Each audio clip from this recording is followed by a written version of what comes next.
Hey guys, Mike Aha here. I hope everybody's doing well. This is going to be the first of a series of 5 videos that's going to hopefully take you from purchasing a URL all the way to having a blog, a WordPress blog set up, completely SEO'd with all the steps in between so you can start making money online. This is a really easy kind of process. It's easy if you've done it 100 times, but it kind of sucks when it's at the beginning you have a lot of questions. And you go online and people take knowledge for granted, right? They say do this, do that, and it's kind of hard to put it together. So these videos are going to walk you through. Hopefully, by the time you're done, it'll have all of your questions answered, or most of them answered. Anyways, you're going to have 5 videos. One is going to be buying a domain name. The second is going to be pointing that domain name to a hosting account. The next one is going to be setting up mail and mail server and mail forwarders. Next is going to be loading a WordPress blog and the correct plugins. And the final one is going to be how to set up that WordPress blog so that it's SEO'd properly and everything's working right and you're ready to earn some cash and start marketing the website. So without further ado, let's go ahead and start talking about how to register to buy a domain. I like to keep the accounts where I buy my domains and where my hosting accounts are separate. A lot of places or a lot of people like to keep everything in one place. So for example, people go to GoDaddy, they buy their domain, they keep it there, and they host their account on GoDaddy as well. So the problem with that is if GoDaddy were to crash, you'd be done. You have no recourse. You just have to wait. The way I do it is I have them separate. So let's say my hosting account crashes, which it really doesn't very often. In fact, it's only done so twice. Then I can still go to where my URL resides and point it to a different place and be back in business, have some measure of control. Anyway, that's what I like to do. I like to keep them separate. Yeah, you have to keep an extra login, but it's worth the hassle for me. So anyway, without further ado, we're going to go ahead and get a domain.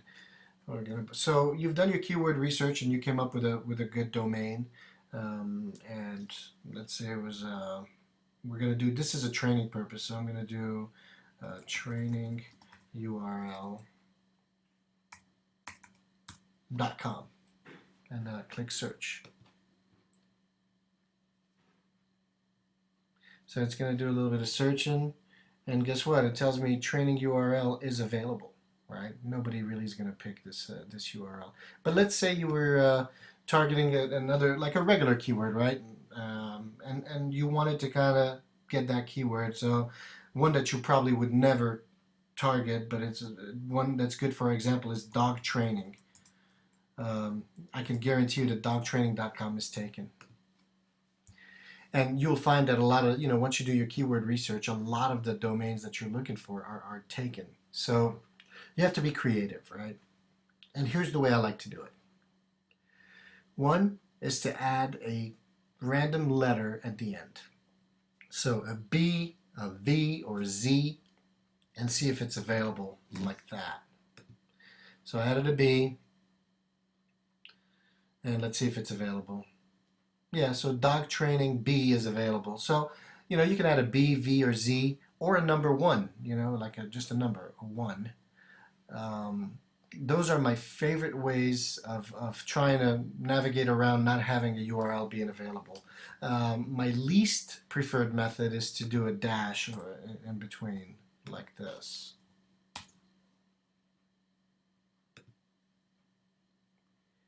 So a lot of people, oops, I didn't like that, hold on. I did an underscore, I think. So let's see, dog training. It's taken, right? But so a lot of people like to do the dash in between. My preferred method is to try for the whole keyword.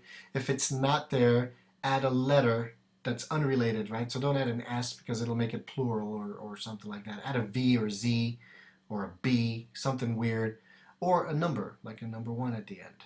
Anyways, you get the idea. It's always good to have the URL match what you're targeting, right? So if your keyword is going to be golf swing, then you would try to get golf swing, which I guarantee you're not going to get. But you may be able to get golf swing V, golf swing 1, golf swing Z, and maybe even golf-swing, which you probably won't either. But adding the B, Z, or V at the end or a number is a good idea. Anyway, so we're going to buy trainingurl.com.